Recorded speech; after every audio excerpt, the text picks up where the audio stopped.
अब जीव के बारे में पढ़ेंगे। जीव कैसे बना वो तो पता चल गया।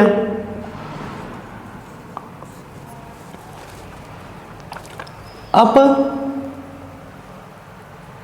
जीव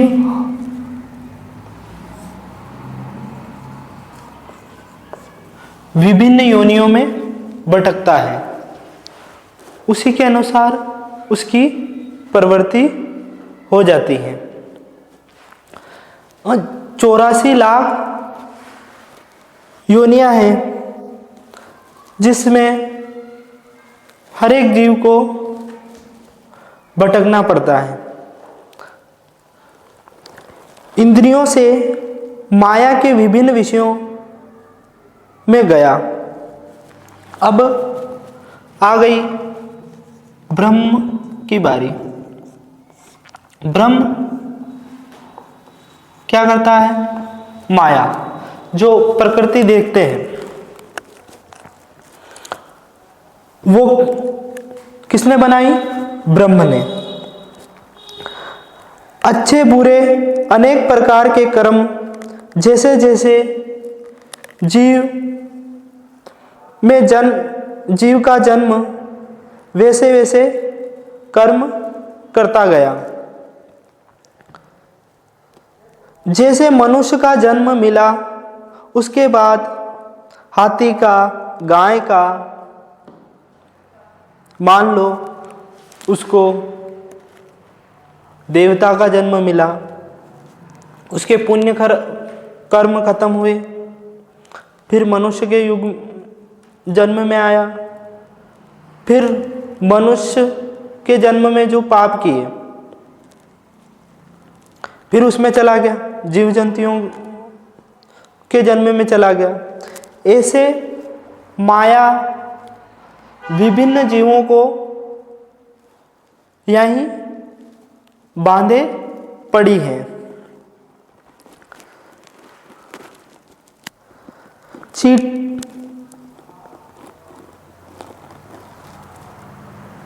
चींटी, कीड़े मकोड़े आदि, इसलिए इंसान का अपने आप को महान नहीं समझना चाहिए, वरन तुच्छ समझना चाहिए। एक इंसान को विभिन्न योनियों में भटकता है तो उसको कभी भी अपने आप को महान नहीं समझना चाहिए। मैं भी तुच्छ हूँ, हर एक इंसान तुच्छ है।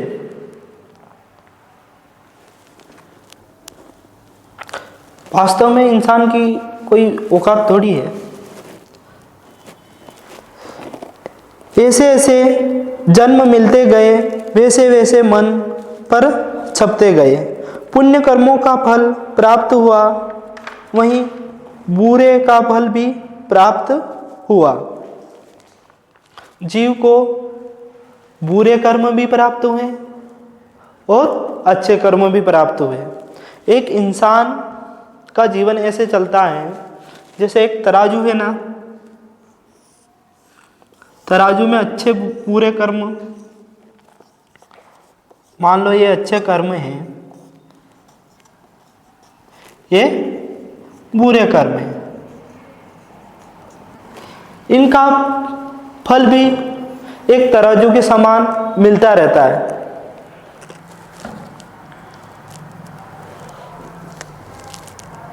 जैसे अच्छे कामों का परिणाम अच्छा होता है, वो बुरे कामों का परिणाम बुरा होता है।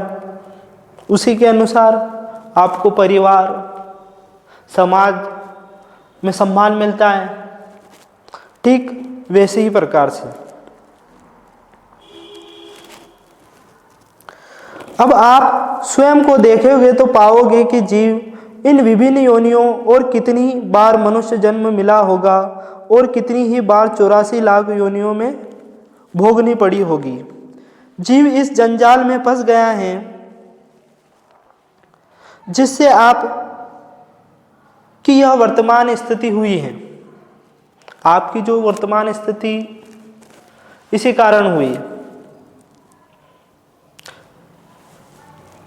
कभी आप सोचते होंगे कि हमें साफ साफ क्यों नहीं हो रहा हमारे साथ, इतनी विडंबना क्यों आ रही है, इसी कारण से हो रहा है। और भविष्य में भोगना है या भूतकाल में भुगत चुके हैं।